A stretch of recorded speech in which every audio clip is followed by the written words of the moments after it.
Did you see the way that lady looked at me? That's because I'm riding my bike in the wrong direction. Technically, I should be on the other side of the street if I'm going to be riding in this direction. However, if I dismount and walk my bike, even though I'm technically going in the wrong direction, people are less likely to get angry with me. So that's exactly what I do right up here.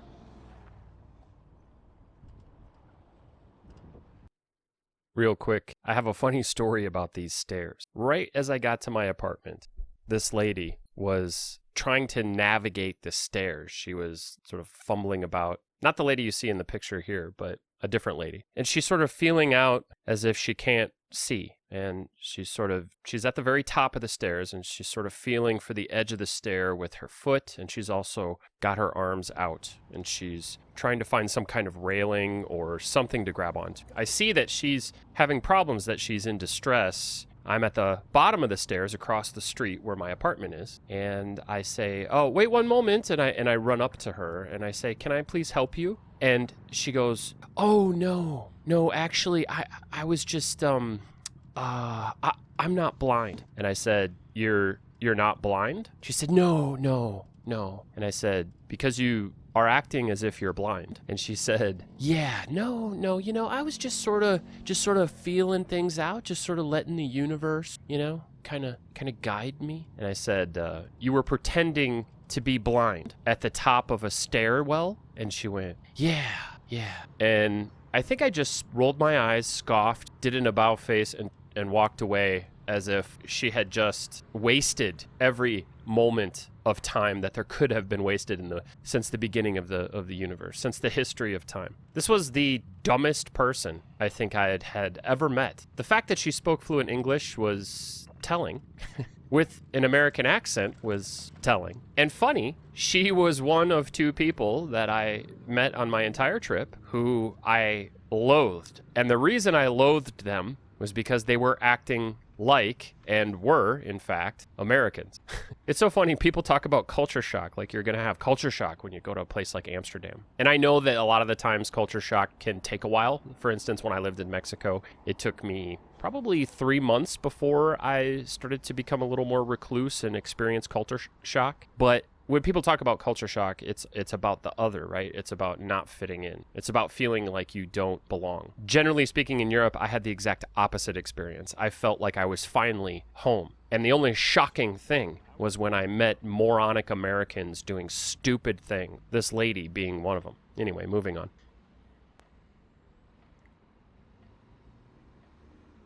If you listen closely, you can hear me talking to myself, and I'm having, for some reason, a fairly significant amount of trouble orienting myself to Amsterdam. This happens to me sometimes. Every once in a while, I'll get to a place that I'm not familiar with, and I just feel like I'm going in the wrong direction all the time. Sort of my natural direction, or my natural sense of direction, is askew or flipped.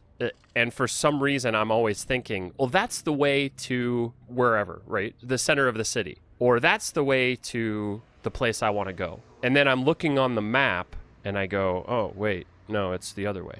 And here I've just sat at the side of the road having a conversation with myself, trying to figure out why I'm so backwards, why I'm so turned around. This was my problem in Amsterdam. For some reason, I always thought that the first thing I should do is cross this canal. I just could not get Amsterdam, the layout, figured out in my head. The map in my head didn't make sense. And it took me a while. This, by the way, was not a problem I had in London. When I was in London, it was almost immediate that I understood where I was in relation to the rest of the city. And my mental map was pretty accurate. I still had to stop a lot and look at my phone. And, sometimes I would stop more than once on a trip, even if I was still headed in the same direction, to make sure that I was where I thought I was. But that's part of, adjusting your mental map to match the actual map. You're thinking in your mind, I should be coming up to this pub. And then you stop and you look at the map and you go, yeah, okay, it's like one more block. And so you recalibrate, right? Or you passed something that you didn't notice because you're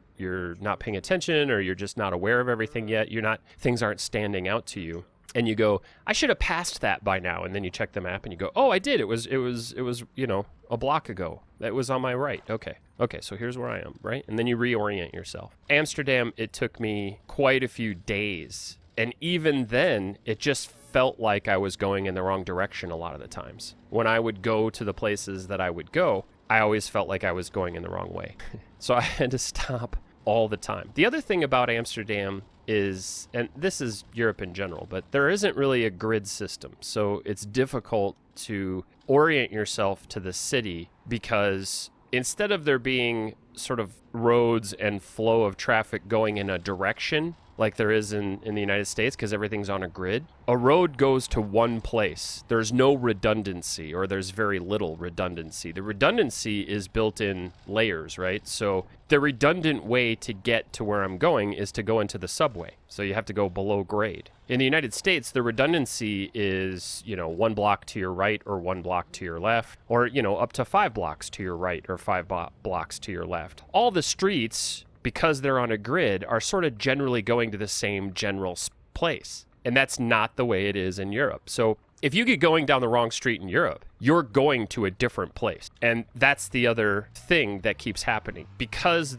you're not on a grid system and there's really only one road going to where you're going, if you happen to not be on that road, or you happen to be going in the wrong direction, or you take a wrong turn, you're now not going to be going to the place that you're trying to get to. And so, at least for me, and especially when I'm in a town like Amsterdam, where it was taking me a long time to understand the map and where I was on it and how to navigate through it, I would stop all the time just to make sure I understood where I was.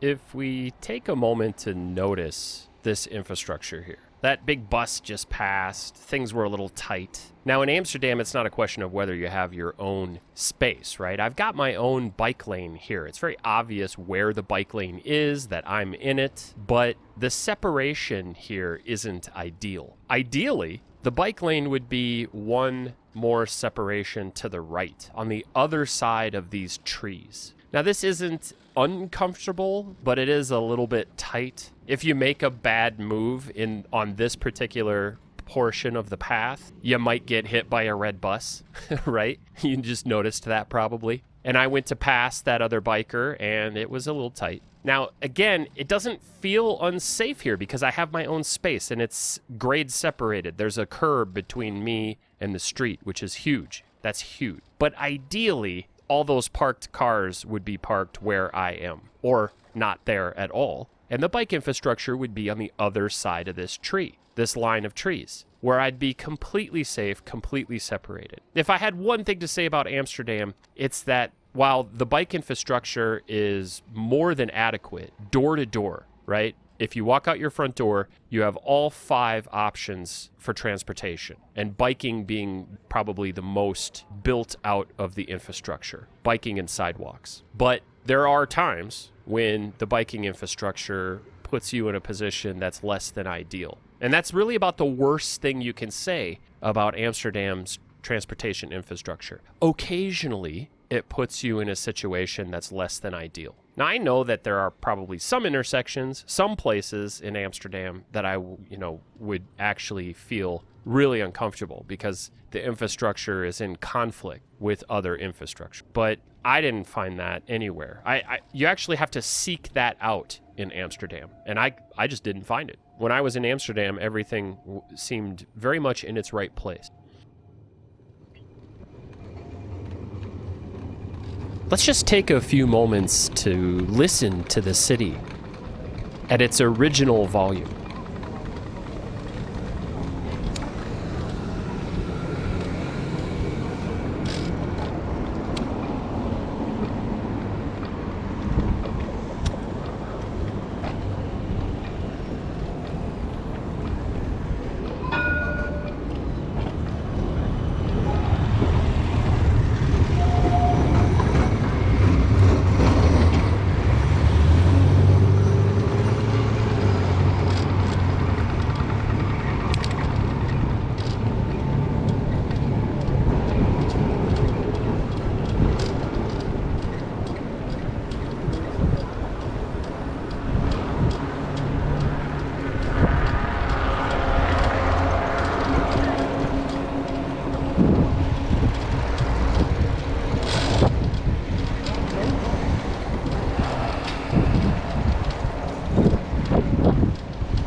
Notice what noises are loud.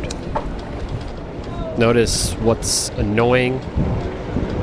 Notice what turns into white noise and maybe is soothing. Also notice how it's not really that loud. It's certainly louder than it was after I adjusted the volume back to its original decibels, but the city itself isn't terribly loud. Notice that. Take that in for a moment and compare it to your city.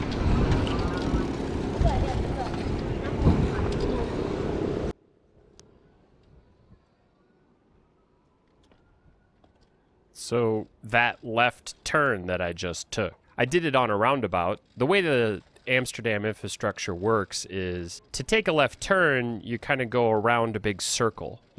It's not like the United States where you put out your arm, right? And then cut through a lane of traffic. You have your own lane, you have your own right of way to get from where you are to where you want to go, and it's a bike only. That was the left turn that I just took. But that left turn was the left turn I was discussing to myself earlier. When I stopped and I was negotiating my trip, that was the third metro sign that I was referring to. Now I know when I take this left turn that I'm going to see this giant building here. This is a huge space for people. And I saw that on the map, and that was my indication that I was going in the right direction. But see how easy that was? I've only been in Amsterdam maybe 2 days, and I'm already catching on to all this. And that's even with me being completely out of sorts, feeling like I'm always going in the wrong direction. Even though you could have a hard time not knowing the language, not being able to read signs, not feeling like you're headed in the right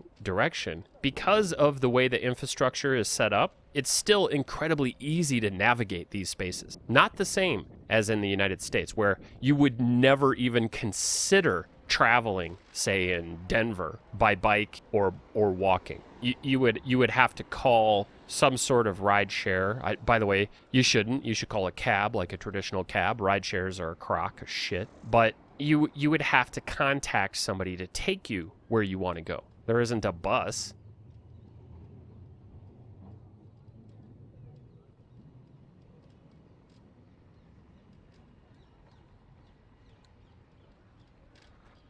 By the way, when you stop in a city, be mindful. Get out of the fucking way. Lean up against a building, go into an alley, get out of the way. I see people all the time, Americans mostly, and I saw this in New York all the time. People just standing in the middle of the fucking sidewalk, sometimes in the middle of the street, looking up, looking down, looking around, looking on their phone. Get out of the way. Go lean up against a building. That's sufficiently out of the way. People that see you on the side, like people that are looking at me right now, seeing me on the side of the sidewalk here, I'm not in the bike lane, I'm not in the street, and I'm very clearly off to one side on the sidewalk. They look at me and they think, oh, no problem, he's just checking his phone. But if I'm like a moron and just standing in the middle of the fucking sidewalk, I'm in people's way. I'm causing a problem. Don't be like that.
you'll notice that I've stopped again, and I'm taking a significant amount of time here to figure out exactly where I'm going. I'm counting the metro station, and that's because I'm on a bike. While being on a bike doesn't sound like a quick way to travel, it's actually incredibly fast, especially compared to riding on, let's say, a tram or walking. When you're walking, you have plenty of time to notice everything. When you're on a tram, you can just stare out the window. You don't have to pay attention because the tram is doing all the work. But when you're on a bike, you're kind of flying down the street. Things are going to happen really fast. And I learned that in Amsterdam, I'm not going to memorize the names of the streets. The language there is just too far afield of what I'm used to. I don't know how to pronounce anything. I don't even recognize, because I'm so new, I don't really recognize the street name. So I'll look up the street name in my map, and then I'll just not understand. I'll not be able to identify it again on a street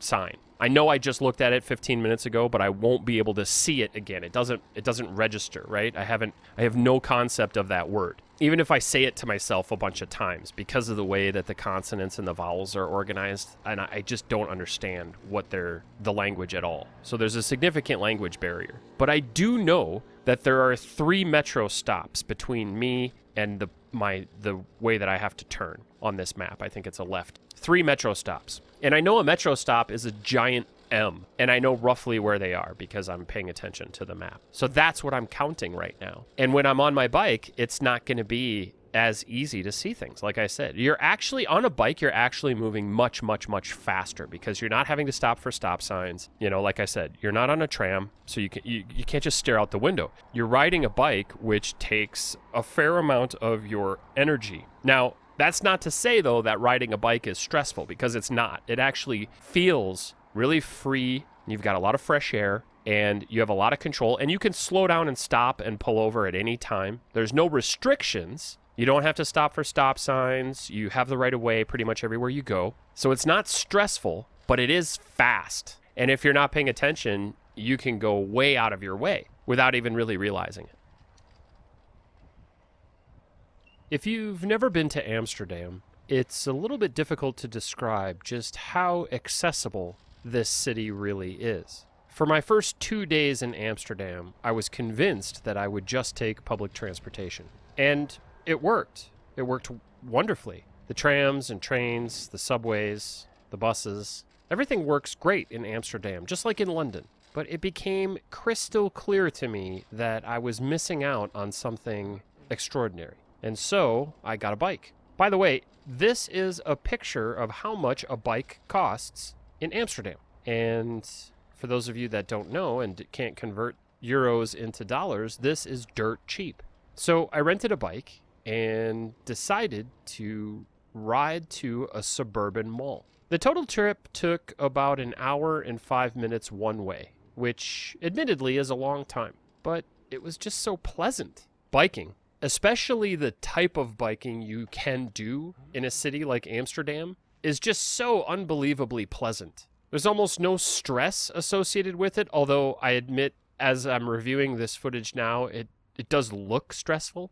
It's certainly chaotic, and there's a learning curve. It takes a few miles for you to understand the traffic and to understand just how safe you are. But once you get used to it, your mind is just free to wander and enjoy the weather and the people and the landscape and the buildings, the architecture, and you can just take in the city in a way that you can't anywhere else, or at least I hadn't been able to anywhere else. This was my first time in Amsterdam. This was my first time anywhere where a bike was really a feasible way to get around. I live in Denver, and for years I rode my bike. I rode the bus. I was a huge public transportation and alternative transportation advocate. I didn't bother people. I didn't brag about it, but I advocated for it in the way that I actually did it. That's how I navigated the city. I remember I went to a concert with a friend of mine, and we walked from my apartment to the bus stop, and it was about 3 blocks away. And by the end of the second block, he was already complaining and asking me, where are we going? Are we ever going to get there? So that's how I advocated for it. I just basically took people to public transportation when they came to visit me. When we went bar hopping, I was like, oh, we're going to hop on the bike, or we're going to hop on the bus, or we're going to hop on the light rail. Most of my friends were like, what? The bus? You take the bus to the bar? Yeah.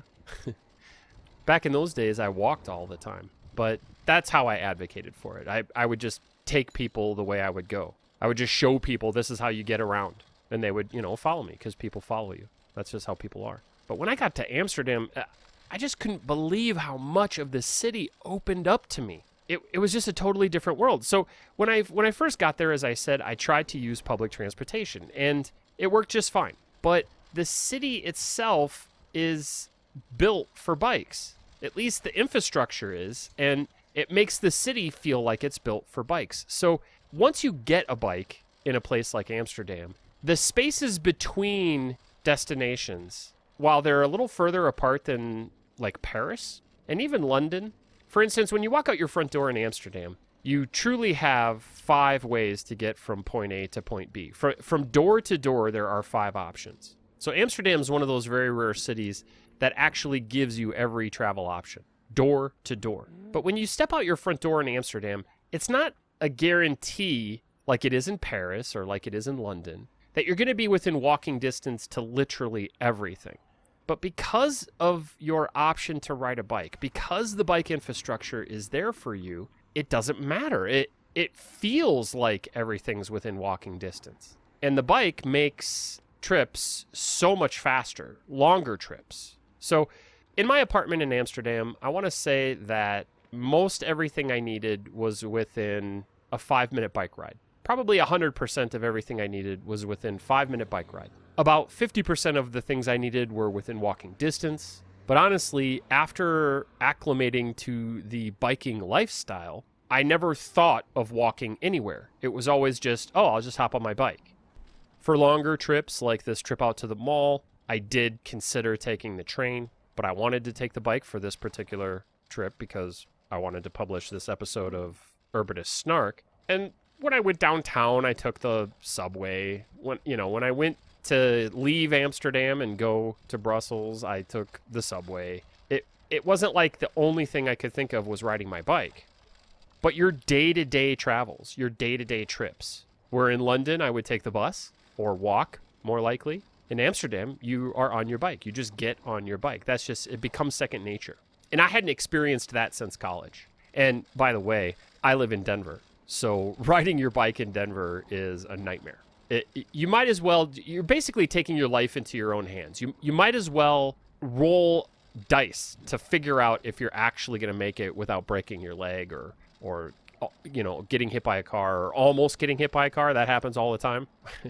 In fact, the only times I've died, I did like a self-reflective moment the other day. And I thought to myself, how many different times have I come close to death? The only times that's happened to me in the United States have been motor vehicle related. I've never been shot at. I've never been robbed. I've never been, not in the United States, by the way. I actually was robbed in Mexico. But in the United States, I've never been robbed. I've never been shot at. I've never been a lot of things, right? Things you would associate with near-death experiences. I've never had a heart attack or, whatever. I've never had to call the paramedics. But I have nearly been killed by a car or in a motor vehicle while driving or while being a passenger in one over a dozen times. In fact, the one that's the most striking in my memory was I took a step onto a street, a strode, looked up, saw that there was a truck coming at me at about 70 miles an hour, or it looked like that anyway. When I first looked, he was so far away, I thought, okay, I've got plenty of time to cross this road. I took one step into the street, looked up, and he was right there. So he was just flying. And I literally dove to get out of the way. He slammed on his brakes. He almost had a heart attack. I was laying in the grass on the boulevard, feeling lucky to still have my legs. Things like that have happened to me more than a dozen times in the United States. And that's what it's like when you're biking in a place like, Denver with awful infrastructure. You truly don't understand if you haven't been to a place like Denver. If you're from the Netherlands or if you're from the UK or if you're from Europe, you truly don't understand how awful Denver's infrastructure is. Whether it's the highway or Stroads or the subway or, the light rail. If you were going to design a light rail system to be an awful failure, one that other awful cities in the United States could hold up as an example of what not to do as they not in my backyard, their latest public transportation proposal. If you were going to do that, you would design Denver's light rail system. That's how awful it is. That's how atrociously designed light rail systems are in the West, especially of the United States, but in Denver in particular. And by the way, that's with a streetcar system that was designed in the early 1900s that was torn out. Most of that infrastructure was right there for the rebuilding. Most of that infrastructure, old maps and an understanding of how that system worked and old rail lines and stuff like that, a lot of that stuff was there. It was ready to be rebuilt. But they took billions of dollars and built an unusable light rail system that has hardly any people riding it because it's awful. It's horrible. Now, I hadn't been on a bike in any meaningful way in years. And now here I find myself in Amsterdam, a mecca of transportation options. And I just can't tell you what a joy it is and how nice it is to have that option. And how nice it is to have that option be just so readily available and so cheap. But also, let's say you take your bike out to the bar and you drink too much. You could take the bus home. You could take the light rail home. You can take the subway home. You can call a cab.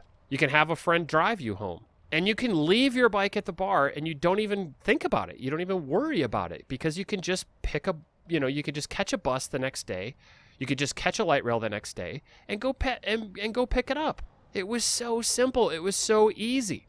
Now, the fact that things in Amsterdam were a little bit further apart than, like I said, in London or in Paris, it didn't feel like a problem because of my bike. And certainly, if the biking infrastructure in London or Paris was as good as the biking infrastructure in Amsterdam, parts of the city, huge swaths of the city, would open up to every citizen there because not only are cities like Paris and London built around walking mostly, but also the buses and the subway, the tubes, but the stuff that's not quite walkable would be completely accessible by bike. It's just those cities really aren't built for bikes. They're getting better. A lot of European cities are getting better, but they're still not built for bikes. Like, look at this infrastructure. Look at the infrastructure I'm on right now. This is fantastic biking infrastructure. It doesn't get any better than this.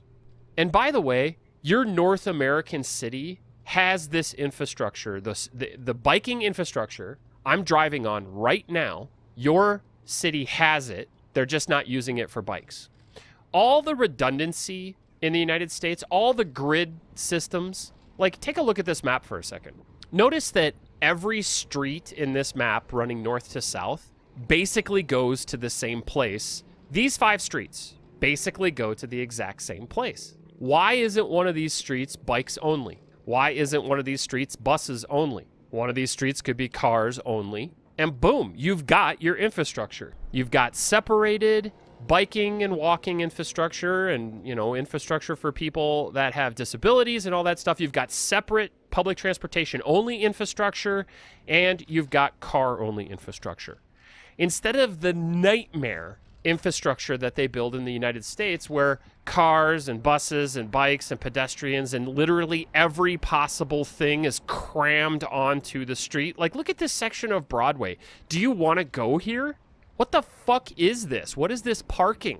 How do you navigate this? Why is everything on one street? No obvious delineation, no continuity, but you go 1 block to the east or 1 block to the west. You've got residential streets that nobody uses that run the entirety of this north to south corridor. Use this. Use this. Why are these bike lanes on Broadway when they could be here? They could be 1 street over. The whole street could be only bikes only. No through traffic. Deliveries, emergencies, sure, but no through traffic. Give the bikes north and south access, right of way, and you have no problem. But no, they don't do that. They just cram everything onto 1 street. It's ridiculous. And it's like, this is what makes me want to move. And I'm getting the fuck out of here. I can't stand this place anymore. It's a nightmare.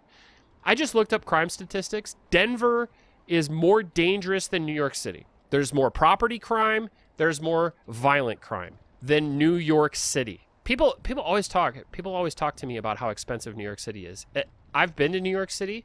I follow the real estate prices there. I follow the food prices there. I'm one of those geeks that gets online and checks the menu at the local pho place in Queens, and then I compare it to the menu at my local pho place in Denver. It's the same fucking price. There might be a 10% difference, but it's roughly the same price. The real estate's actually cheaper in New York right now, although you do have to recognize you're not going to be in a single-family home. But why the fuck does everybody need a single-family home? Do you really want to mow lawns and paint? Because that's what you're going to be doing. Or paying astronomical amounts of money for some moron to do a bad job of it. It is cheaper to live in New York City than it is to live in Denver. There is no comparison. You don't need a car. You don't need 4 different kinds of insurance. You don't need licenses and taxes and all this other crap. Emissions tests, catalytic converters, all this shit. You don't need all this shit when you live in New York City. Everything's within walking distance, and those things that aren't are within public transportation distance. Public transportation, by the way, in New York City is dirt cheap. It's almost criminal how cheap it is. And I still go to these urbanist gatherings, the YIMBY, Yes in My Backyard events. I go to Strong Towns events. I go to Denver Bikes or whatever. And what do I hear? I hear young people with brains in their heads, talking about how, well, we're better off here in Denver because it's cheaper. No, it's not. It is not cheaper. Do the math. This is the problem. People can't do accurate math. They just don't understand because they're dumb. North Americans, anyway. They don't understand because they're dumb how stressful it is to drive everywhere all the time, how stressful it is to maintain a vehicle all the time, how much money they're actually spending on tires and gas and insurance and taxes and all these things. And I'm not talking about taxes for, redistribution of wealth, useful taxes. I'm talking about taxes just to have a fucking car. Insurance, you have to carry insurance for you, insurance for the people you're probably going to kill, insurance in case you get killed by somebody who doesn't have insurance in case somebody who doesn't have insurance kills somebody else that was related to this incident. I have to have insurance in case somebody's in my car and I'm not there and they have insurance. I also have to have insurance for in case somebody's in my car and I'm not there and they don't have insurance. It's not cheaper to live in Denver than it is to live in New York City. And I'm not massaging or manipulating numbers, but when you take into account all the things, it's not cheaper. And by the way, what are people doing with all this space? Everybody's like, oh, I need 2,000, 2,500, 3,500 square feet. What are people doing with this space?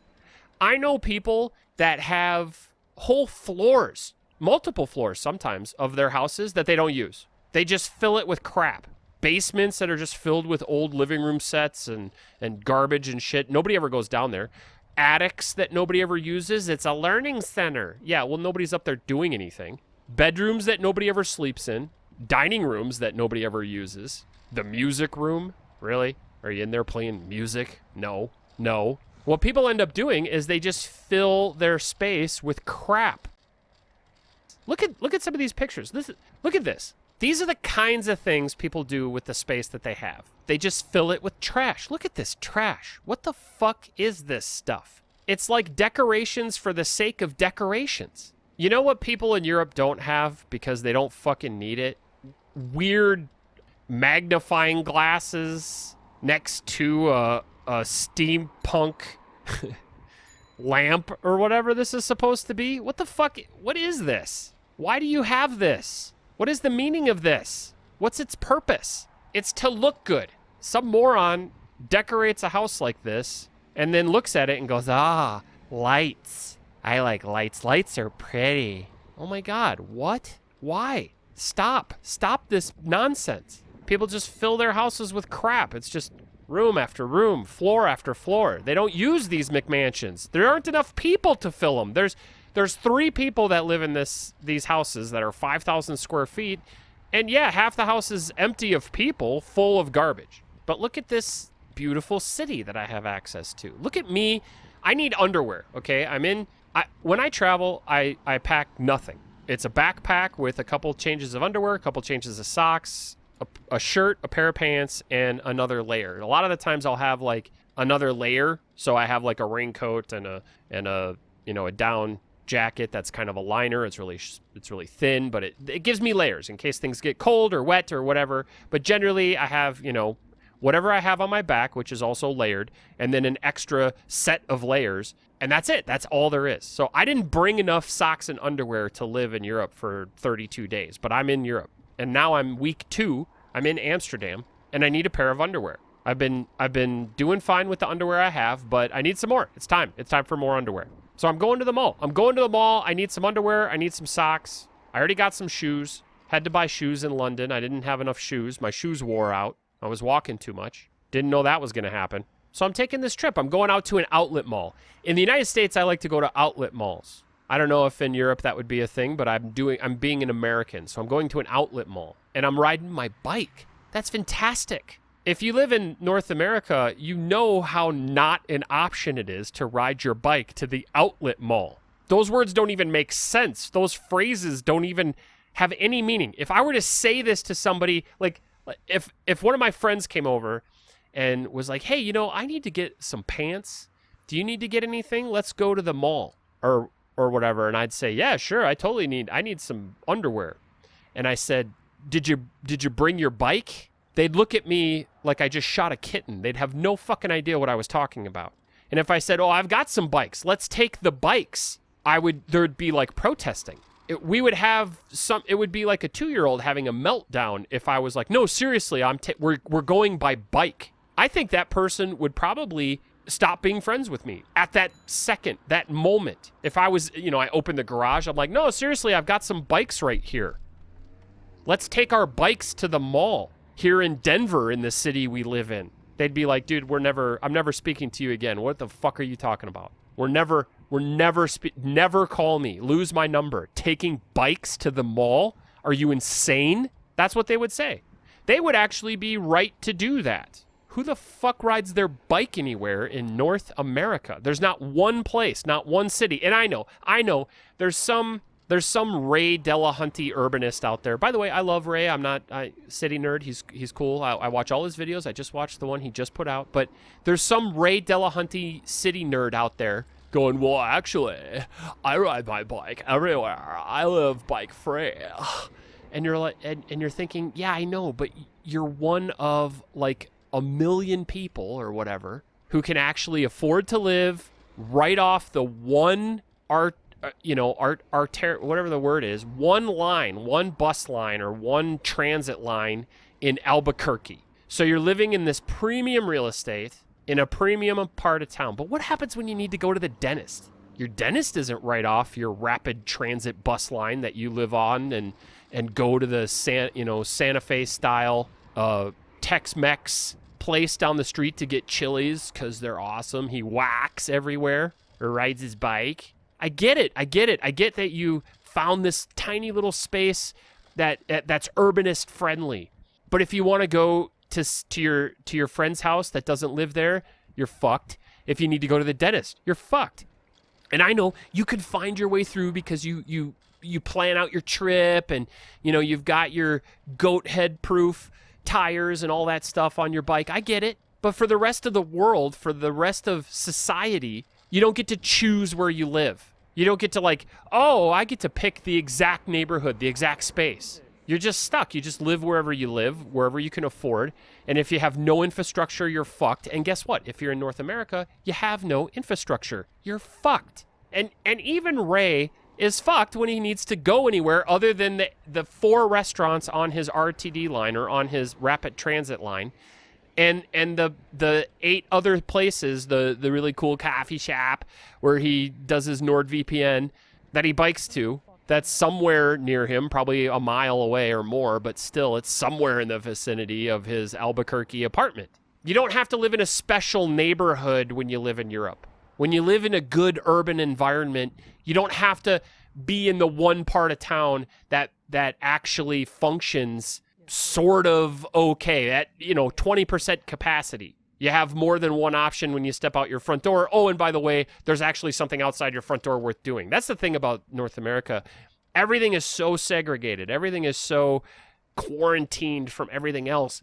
When you go outside your front door, you've got a minimum of a mile before you get anywhere interesting, before you get to coffee or anything, unless you live in ultra-specific neighborhoods picked by urbanist mastermind geniuses like Ray to be functional in that way, because none of them are. It's like I was talking about with Denver's light rail system. They had billions of dollars to spend, and they put in an unusable, moronic light rail system when they could have just rebuilt the streetcar system on the exact same place, in the exact same places that they used to be, take those streets away from cars, give them back to the streetcars, and call it a day. That would have been a real solution. But we're not interested in real solutions here. We're not even interested in facing the reality of how shitty life is in North America. That's why people like Ray use all these coping strategies to say, well, you know, it's good enough for me. I like it. I like my bus stop, or I like my little neighborhood. I like my little, 1 square mile, or probably less than that, of usable urbanist space. These little urban enclaves that he talks about in Vancouver and whatever, these are tiny little spaces that have no access to the rest of the city. It has no access to your grandmother's house. It has no access to the hospital or the dentist or your vet or whatever. You're still going to have to drive. It's not like when Ray talks about living car free, he talks about it because it's like a specific choice that he made, and he built his whole life around being able to make that choice. So he just doesn't do things that other people that have cars do. He just doesn't go to certain places. And then not only that, it's like a lifestyle choice. It's like deciding not to eat meat, except for it's really easy to not eat meat. I mean, logistically speaking. But it's like you build your whole life around this. Nobody else can do that. Nobody else has the option to do that. And the kind of folks that I see at these YIMBY events and strong towns and stuff, they're just like that. They're like, well, it works for me. I like it because they think they're being upbeat, and what they're actually doing is just coping with the fact that the city they live in sucks, and there's really nothing they can do about it. The only people that have any power in these places, and Denver's a great example. We've got Kroenke, who owns all of the sports teams except for like 1 or 2 in the Denver area. He just said he's going to like revamp the Ball Arena to be an urbanist oasis, right? Well, this is a tiny space in the city. It's good that they're adding bike paths and all this other stuff, and trees and apartments and stuff. It's great that they're doing that, but that's because he's a billionaire. That's why it's happening. He's sat on gigantic parking lots surrounding his arena for 25 years or 30 years or whatever. And now he's finally decided, probably because he has some intern or somebody that's got his ear who is like, hey, maybe we should help with the housing crisis. And Kroenke's like, oh, yeah, maybe we should. And then he sets forth these propositions to change the urban fabric around Ball Arena from parking that almost nobody uses almost none of the time to an actual living urban environment. And that's how change happens. You couldn't get any of that done in your neighborhood. You have to be a billionaire to have any sense of power or control or to make anything better. And here's the thing. If Kroenke decides tomorrow, I'm not going to do that, then he won't. And it won't happen. And if he decides, it's probably too expensive, I don't feel like doing that stuff I said, we'll do some of it, but not all of it. I still want parking. Then he won't do it. He'll change it. And the politicians, and even, it doesn't even matter if it's politicians have been bought and sold for, a century now here in the United States. But the people here are actually dumb now. They're actually bought too. Over 51% of the United States population works for a Fortune 500 company. And that stats from like 10 years ago. Do you really think that people vote against their best interests? Or do you think that people vote because they think they are voting for their best interests? People in the United States vote for corporate interests because they work for a corporation.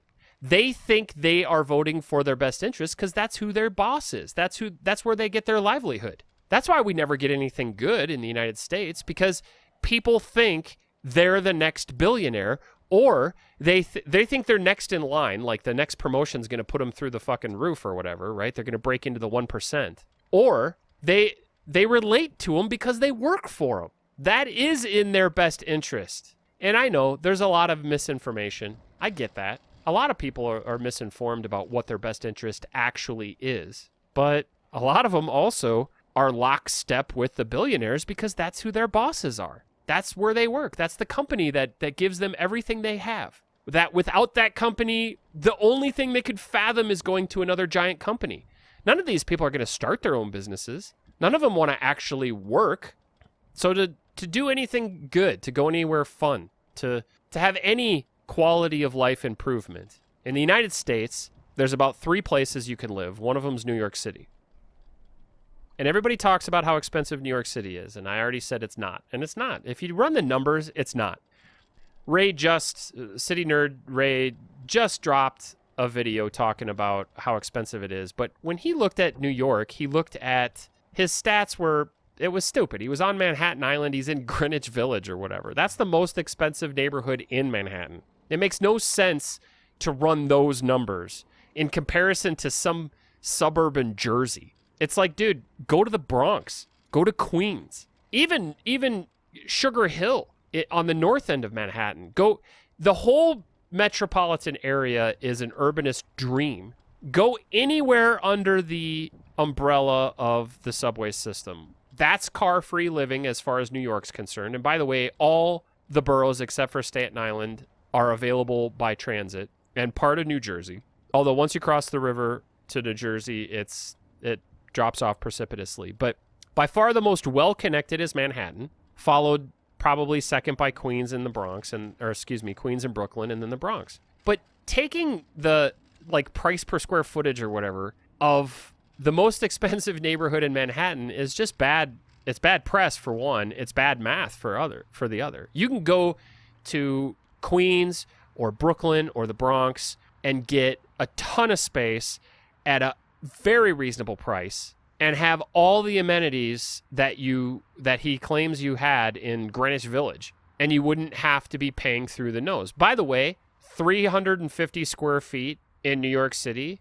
is worth 1,200 square feet in every other city in the United States. And people go, well, how is that? What do you mean? How do you even live in 350 square feet? Well, we already talked about it a little bit before. You don't need 90% of the garbage that you're collecting in your goddamn garage. But in a city where everything is right outside your front door, literally, you don't need a giant refrigerator. The food is in the grocery store. That's where it belongs. You aren't in the warehousing business when you move to a well-designed urban space because the food is at the grocery store. You take enough of it for 1 or 2 days and you store that in your house. You don't need a 22 or a 35 cubic foot fucking refrigerator with French doors and a bunch of drawers and shit. You need a small space to keep things cold for a little while. And in well-designed urban spaces, all the warehousing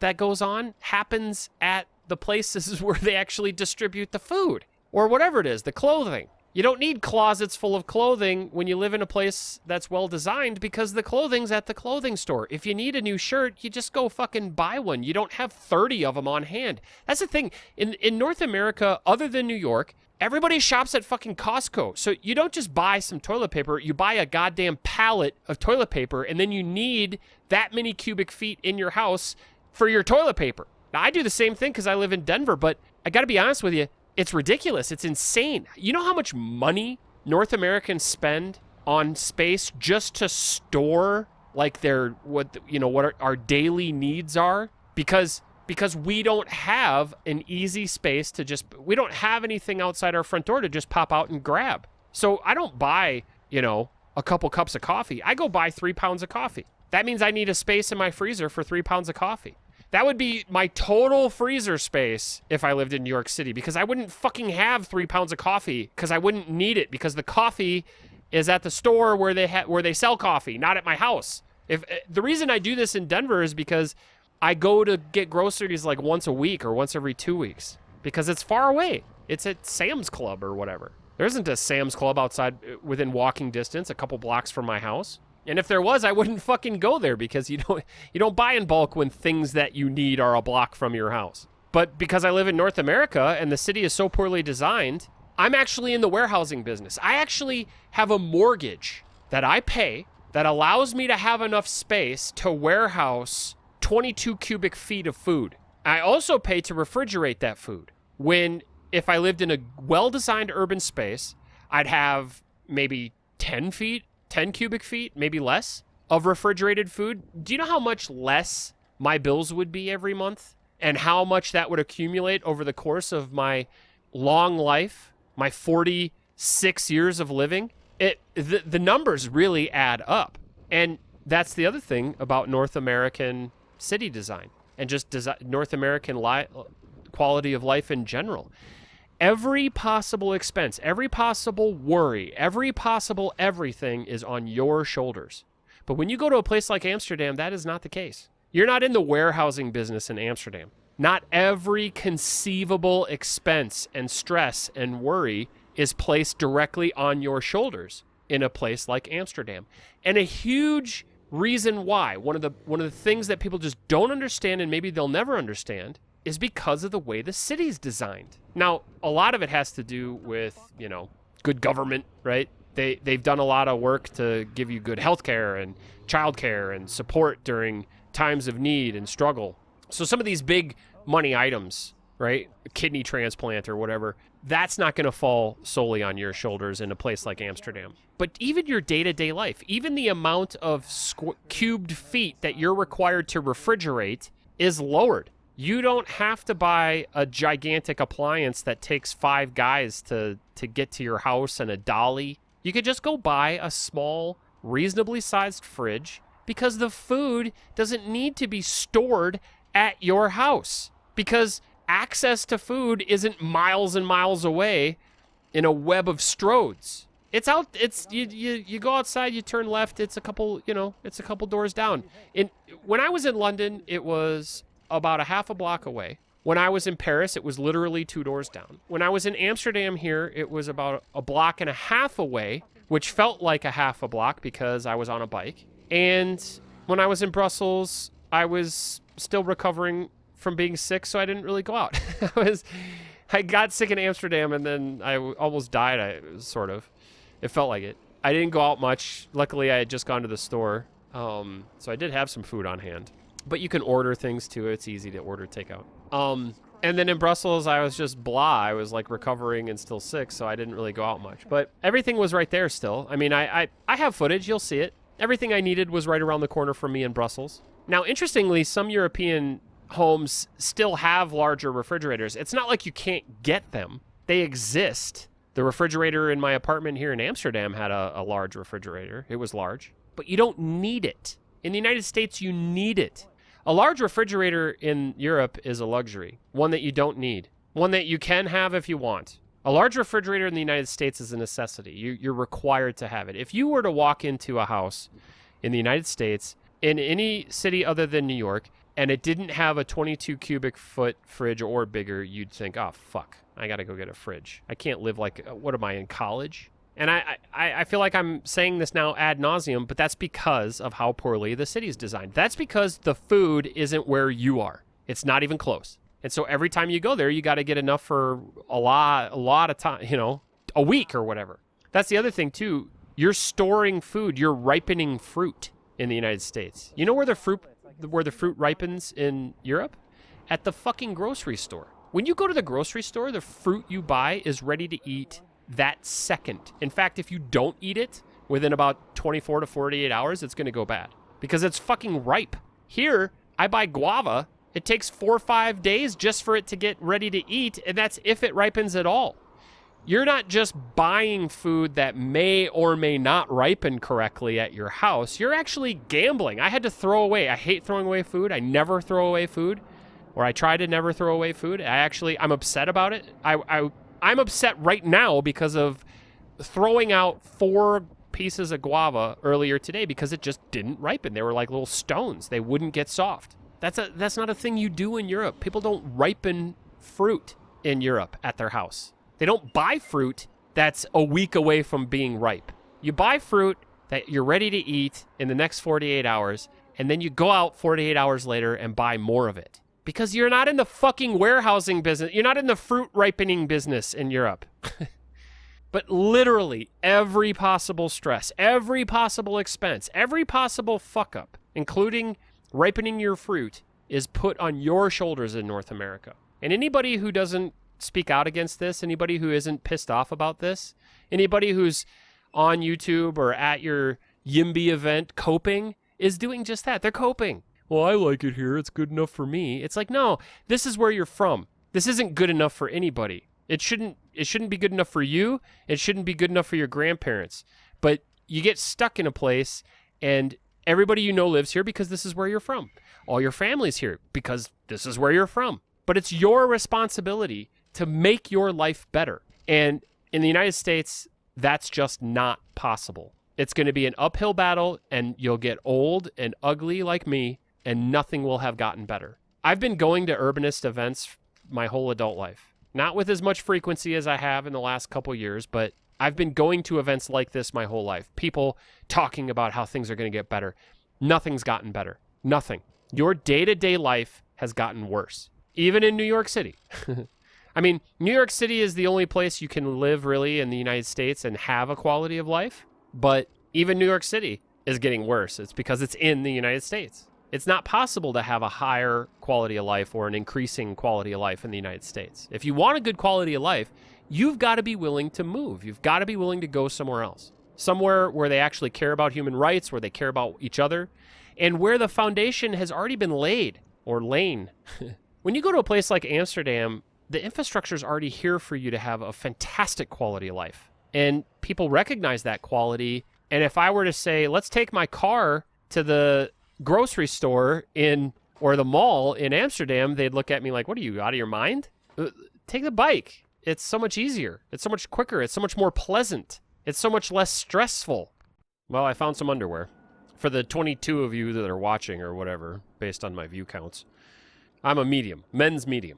Word to the wise, as it turns out, in Europe, a men's medium is actually a large. If you're an American medium, you're a European large. Funny story, I went to go buy underwear just the other day, and I'm now an American large, which means, I guess, I'm a European extra large. Go figure. So with my previous rant complete, and now we have about a half hour to chat before the end of this episode. I'm going to go on another rant. But first, I'm going to tell you that the way that I came to this outlet mall is not the way I'm going to go back. See, the way I came to, I went on a map and I was like, oh, this looks like fun. I'll go through the countryside. And you saw it. I was in some weird sort of suburban, almost rural space. By the way, there are rural spaces just outside of Amsterdam. You can ride your bike for however long I was riding, 40 minutes or whatever. And you're looking at farms. And by the way, the farms are better connected with transportation than your house in North America. Farms in Amsterdam or in the Netherlands are more well connected than you, whoever you are, probably in a city, right? In Albuquerque or Vegas. But the route that I chose to go back to the center of the city is actually right along the highway. And the reason I chose that was because the way, the sort of country road that I took to get out to this outlet mall, it was just too complicated to figure out and everything, and the highway was like a direct shot. Now, I thought, well, that'll be easier. I'll do that. I was kind of tired, right? I had ridden all this way, and then I had to walk around and try to figure out everything in Dutch. The reason I took the alternate route in the first place was just to sort of sightsee and just see how things were. And besides, I didn't want to just ride next to a highway the whole way, but now I'm ready. I'm ready to just ride next to the highway. So that's what I'm doing. On my way home, you're going to see highway. That's what we're going to be looking at. One of the things you're going to notice about all this highway travel is just how easy and convenient it is to ride the highway on a bike. Not dangerous at all. Super easy, super simple, fast, convenient, safe. Now, before most or maybe all of you think I'm just an asshole who rants and raves on the internet, screaming into the void about how shitty life is in North America, which is true, this is accurate, I want to tell you about a project I'm working on. There is an online, I don't know what you call it, simulator called MetroDreamin.com. dreamin.com. Dreaming is DREAMIN.com. No G. And if you go there and you look up Urbanist Savior, which is my alter ego, where I don't complain and I talk about how to save our cities, you'll find the Great Denver Redesign. And in the Great Denver Redesign, you will see all of the different transit lines that I have installed in Metro Denver, in my simulator, of course. Now, all the green lines are bikes only. There's bus lines, bus express lines, super express lines, and so on. Now, there's some real limitations to what you can do. It is a free online program after all. But if you zoom in a little bit into this space, you can see that each one of these lines, the green lines are all bike lines. Each one of them has its own street. Sometimes it's an alleyway, sometimes it's a proper street, but each one has its own street, its own right of way. Now, I've added all kinds of stops in here for the buses and such. That's what all these dots are. But if you look at just the green, there's no stops, and it simulates what it would be like if we actually implemented some of these ideas. What would Denver be like if from Broadway to Colorado Boulevard, for those of you that live in Denver, you know what I'm talking about. And if you don't, that's about 30 blocks from west to east. Broadway being the farthest west, Colorado Boulevard being the farthest east. What if every 3 to 5 streets we put in a bike lane? And not like a bike lane next to traffic, but its own separate infrastructure, its own, our very own street. Now, there would be some places where we would run into conflict, and it wouldn't be perfect, but look at how much of the city now, if I zoom out here, look at how much of the city becomes available. Look at how much of the city now is just ready for you and your bike. Now, we could do this from north to south, like I've pictured here. We could do it from east to west. I haven't figured all that out yet. But everywhere along these bike paths where you see a conflict, or I should say bike infrastructure, not bike paths, but everywhere along this bike infrastructure where you see a conflict, we would have the bikes be given the right of way. So you don't have to stop when you're biking. You do have to stop if you're in a car. If you're trying to go on Louisiana from Colorado Boulevard to Broadway, and you're crossing all these separate lanes, the separate infrastructure for all these bikes, you would have to yield. How nice would that be? Now, by the way, it's not just bikes that ride on these streets. It's anybody in a wheelchair. It's people who walk. It's all kinds of vehicles or non-motor motor vehicles, right, would be allowed to travel there. In fact, scooters would probably be a wise introduction into this space. Certain sized smart cars might be allowed. And guess what else could go on these streets? Food trucks, temporary retail, and service industry. Shit, you could put whatever you want.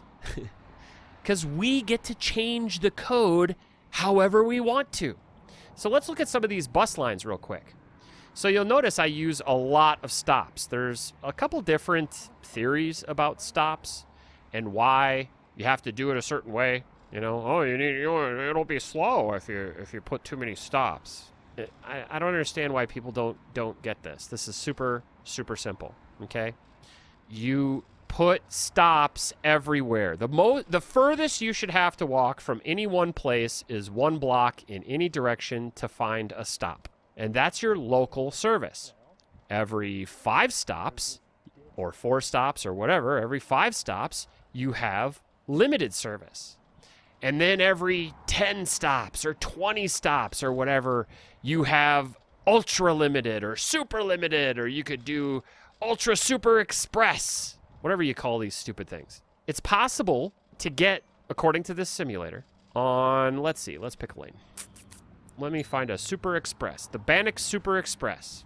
The Bannock Super Express, it takes 12 minutes. It's 6 miles long and there's 5 stations. 12 minutes from all the way down here in Inglewood on West Hampton Avenue all the way to the business district in downtown Denver. 12 minutes on the Super Express buses only street, which of course is Bannock, right? I called it Bannock. That's what it is.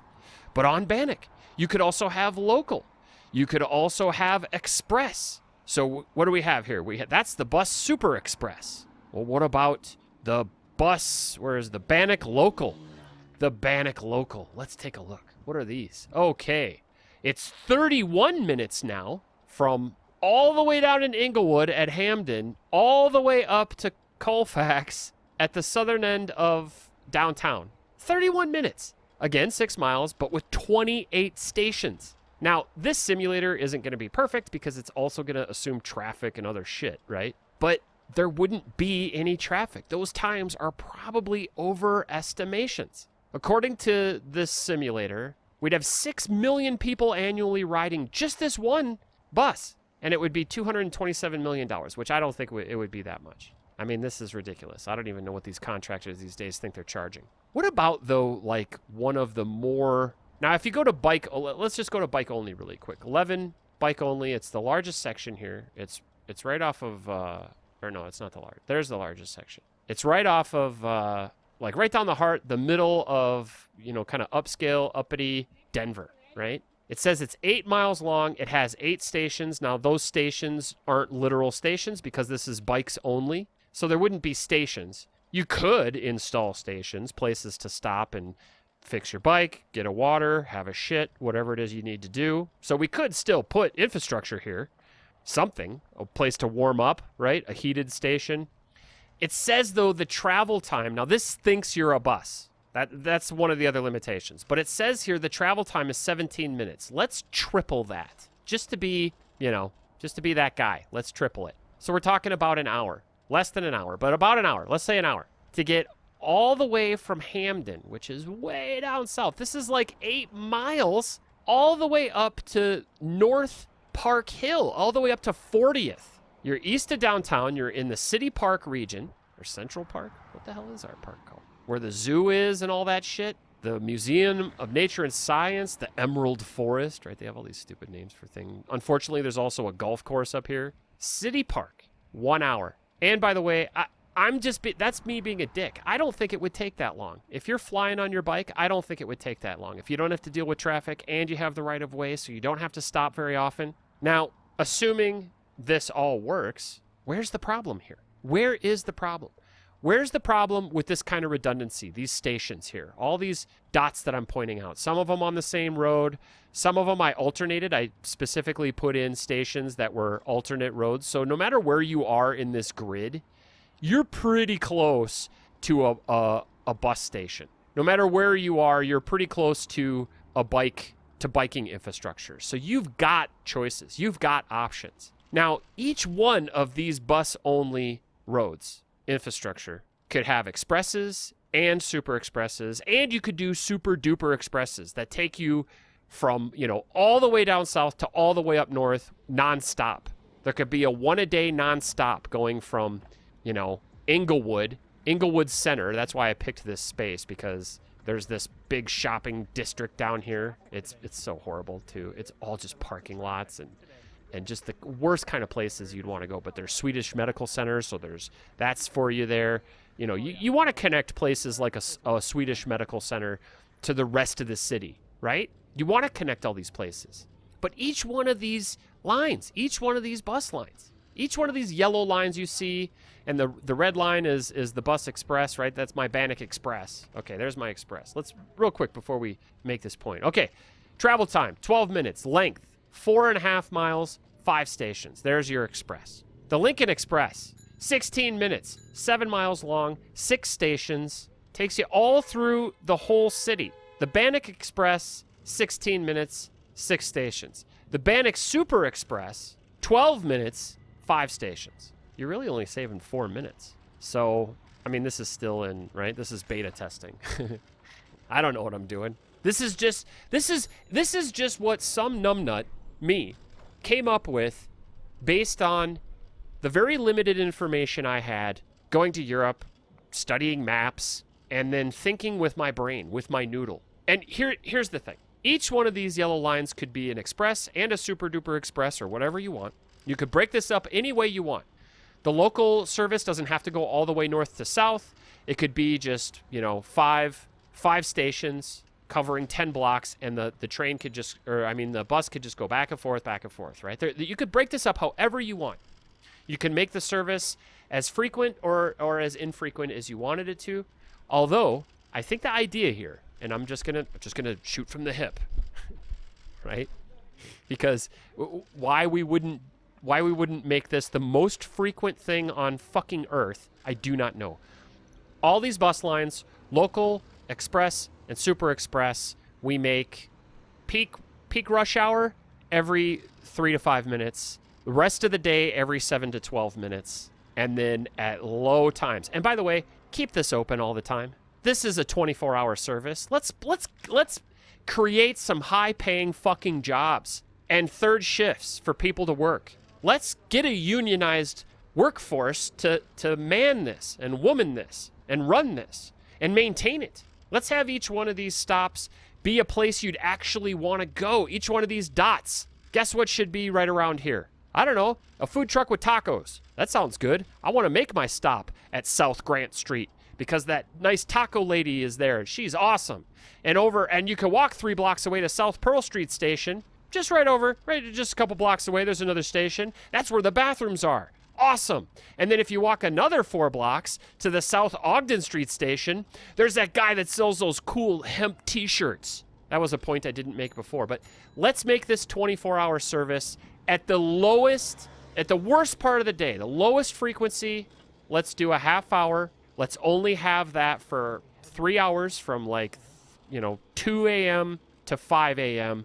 And then every other hour of the day, the rest of the day, the lowest frequency time would be 12 minutes. Most of it's 7, high frequency, 3 to 5 minutes. This is doable. This is possible. I didn't make my point before, but I'm going to make it now. Every one of these yellow lines, rezone every one of these streets. So this one is, what is this one? This one is South Ogden Street. Ogden Street, rezoned, no cars, special for parking, special for everything. All the questions you just had, well, what about? Yes, that's fine. That's fine. The what about? Yeah, that's fine. Okay, you idiot.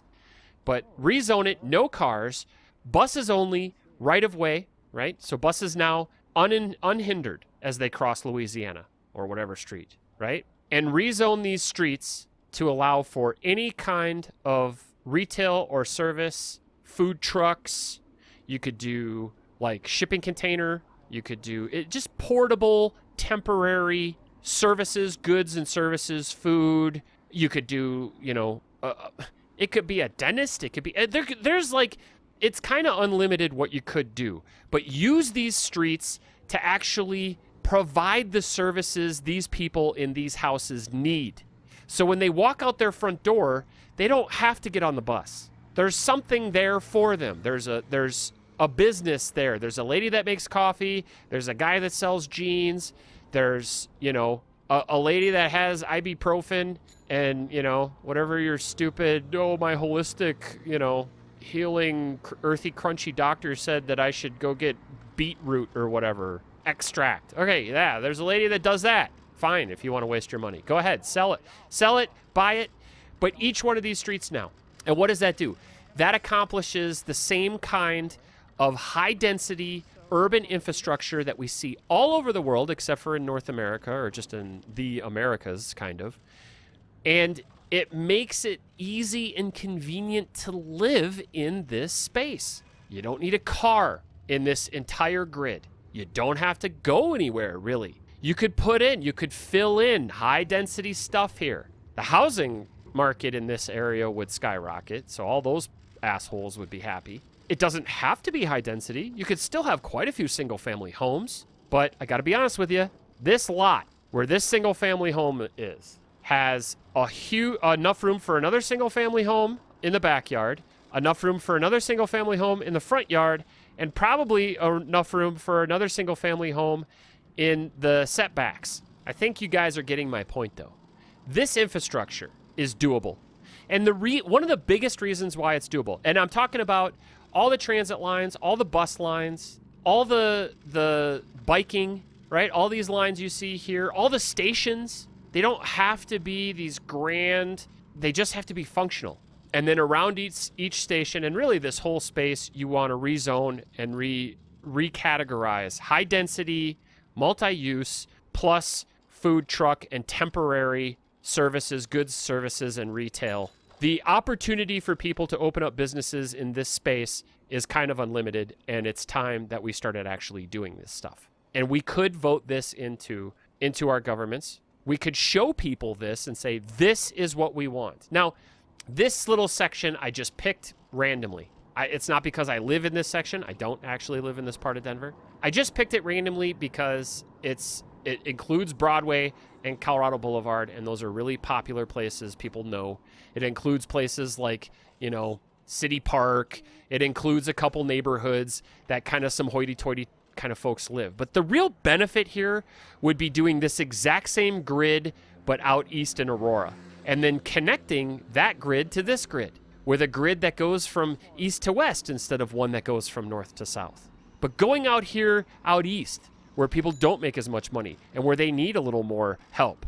The neighborhood in Denver that needs this kind of grid the most is North Aurora. This is the key right here, connecting this entire population of people who are low income types, blue collar folks, to this whole system of parks down here, and then to get them connected to downtown, get them connected to the central business district, get them connected to the city, and expand these goods and services into this oasis of hell, this urban hellscape that they live in Aurora, where there's nothing for them.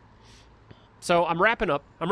That's my rant. I ranted twice. Now all this stuff you've been looking at that's all happening, it's like half screen. I half screened it because I want you to watch me bike, but I also want you to watch me rant and rave about this stuff. But this grid, this Metro Dreamin', DREAMIN.com.